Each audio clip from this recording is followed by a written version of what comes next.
अगर 4 लाख रुपए महीने का कमा ही लेती हो तो फिर नर्सिंग क्यों करती हो? ये क्वेश्चन मुझसे बहुत सारे लोगों ने पूछा है कि अगर मेरा अपवर्क पे टॉप रेटेड फ्रीलांसर हूँ, मैंने वहाँ पे 100% जॉब सक्सेस स्कोर अर्न किया है, $10,000 से ऊपर कमाया है विद इन अ ईयर, तो इतने सारे अर्निंग के बाद मैं वापस नर्सिंग में क्यों आई? तो मेरे पास इसका आंसर था। बैक इन 2023 जब हमारी ग्रेजुएशन खत्म हो रही थी तो हम गवर्नमेंट स्टूडेंट थे मेरिट पे, तो हम लोग को गवर्नमेंट स्टाइपेंड देती थी मंथली। तो हमें 4 साल बड़ी अच्छी एक आदत होगी कि हम सेल्फ सफिशिएंट होने लगे। तो जैसे हमारा फाइनल ईयर खत्म होने लगा था, हमारा लास्ट स्टाइपेंड आने वाला था, और उसके बाद हमें पता था इंटर्नशिप अनपेड है, जो कि अब फाइनली पेड हो चुकी है, लेकिन उस टाइम पे अनपेड थी। तो आपको अभी कोई स्टाइपेंड नहीं मिलेगा।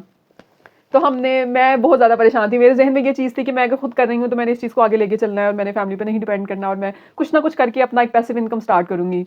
तो huge shout out to Sunny Ali and Shahzada Ali Hasan, जिन्होंने जो मेरी इंस्पिरेशन थी, और मैंने उन लोगों से लर्न किया, उनकी वीडियोस देखी, बहुत ज़्यादा वीडियोस देखी। और मुझे याद है मैं यहाँ दिसंबर से फ्री होकर गई थी और मैं हर टाइम वीडियो हैंड फ्री लगा के कोर्सेज देख रही होती थी, VVIV, ZZZ, और सनी अली की कितनी लंबी लंबी 3-3 घंटे का एक लेक्चर होता था। तो वहाँ से हमने स्टार्ट लिया और फिर पूरा महीना लाइक मैं बिडिंग करती थी। फर्स्ट मंथ ही मुझे अपना पहला ऑर्डर मिल गया था, वो जो कि $20 का था।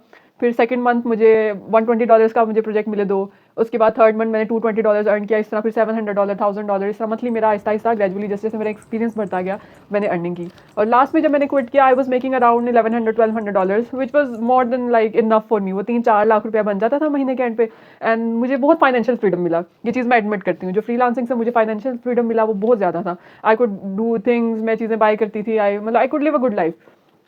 लेकिन I really realise that I lost my purpose, कि I couldn't see myself doing this freelancing thing for like next 20-25 years of my life doing the same thing as compare to nursing. मुझे nursing as a profession बहुत अच्छा लगता है। I really really respect all the health care professional, and जिस तरह मैं nursing करती हूँ, जिस तरह पेशेंट से इंटरेक्शन होता है, आप उसकी इंप्रूवमेंट के लिए काम करते हो, जॉब सेटिस्फेक्शन बहुत अच्छी है। चाहे आप जितना मर्जी थक जाओ, शिफ्ट के एंड पे नॉर्मल डेज में होता है कि आप बहुत थक चुके होते हो, बहुत सीरियस इन्वायरमेंट होता है, और बहुत सिचुएशंस होती हैं जिसको आपने डील करना होता है, लेकिन at the end of the day आप खुश होते हो, आप मुतमईन होते हो अपनी जॉब से, अपने डे से।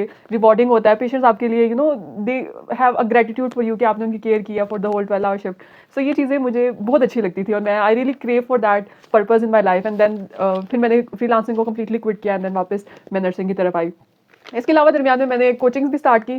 इसके अलावा मैंने एक लीडिंग हमारे मेरी फ्रेंड थी, वो किसी social media influencer doctor Ali हैं, उनको काफ़ी एस्पायर करती थी। उन्होंने मुझे बताया कि ये एक इन्फ्लुएंसर है और सारा कुछ, मैंने उनको फॉलो किया। उसके बाद उनकी एक दिन ऐड आई थी कि need a social media manager, तो उसमें मैंने अप्लाई किया।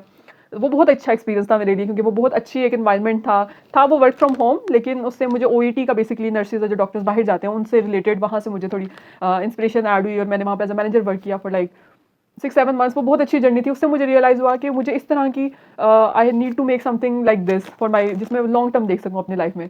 और फिर मैंने फ्रीलांसिंग को सोच समझ के फुल डिसाइड करके मैंने उसे गुड बाय किया, डिस्पाइट कि वहाँ पे बहुत अच्छे पैसे बन रहे थे, लेकिन आई मेड श्योर कि वो मैं उस चीज़ में अपना टाइम इन्वेस्ट करूँ जिसको मैंने लाइफ टाइम लेके चलना है। तो इसलिए ये मेरा डिसीजन था। इससे बहुत सारे लोग अभी भी डिसएग्री करते हैं, लेकिन this is I think so most fulfilling thing to me, और ये मुझे मेरे पर्पस ड्रिवन और मेरे पैशन को जस्टिफाई करता है नर्सिंग। सो इसलिए मैं अभी तक इसके साथ अटैच हूँ, और मेरा यही नेक्स्ट मोटिव है कि मैक्सिमम इसमें ही आगे फर्दर डिग्री करूँगी इंशाल्लाह, और इसे कोई आगे लेके चलूँगी। This is it for now. This was a quick, मुझे DMs काफ़ी डिफरेंट तरीके से काफ़ी लोगों ने पूछा है स्कॉलरशिप से रिलेटेड, इससे रिलेटेड। तो आई मेक श्योर कि हम आहिस्ता आहिस्ता टॉपिक्स को डिस्कस करें इंशाल्लाह कमिंग वीडियोज़ में। सो अभी के लिए इतना ही, और meet you in next blogs.